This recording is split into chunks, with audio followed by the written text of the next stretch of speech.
Annoncer, comme dans l'histoire de Jonas. Ça ne vous dit rien du tout? Venez, je vous embarque dans le récit de ce prophète bien particulier. Un jour, un homme, le voici, son nom est Jonas. Il s'apprête à embarquer dans un navire, direction Tarsis. Il ne perd pas une minute car il n'a qu'un seul désir, fuir. Oui, le prophète Jonas fuit Dieu.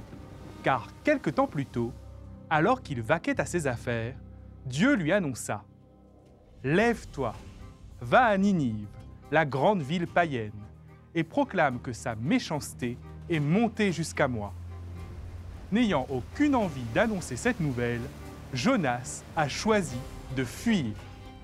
Mais revenons au bateau. Voilà qu'une grosse tempête éclate. Les matelots prennent peur et se mettent à prier ardemment. Nul doute, c'est la colère des dieux qui s'abat sur eux. Pour connaître le coupable, ils tirent au sort et le sort tombe sur Jonas. Jonas annonce alors « Je le reconnais, c'est à cause de moi. Prenez-moi, jetez-moi à la mer pour que la mer se calme autour de vous. » Et c'est ce qu'il va se passer.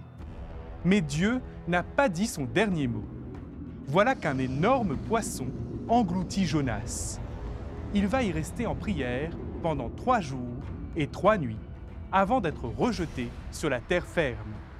Dieu lui redemande d'aller annoncer à Ninive son message. Et c'est ce qu'il va faire. Jonas passe dans les rues de cette grande ville et annonce à qui veut l'entendre. Encore 40 jours et Ninive sera détruite. Cette annonce a l'effet d'un électrochoc.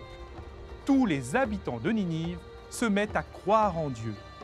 En signe de pénitence, ils se vêtissent de toile à sac et se mettent à jeûner. Dieu se laisse toucher et renonce au châtiment, ce qui laisse le prophète Jonas sans voix.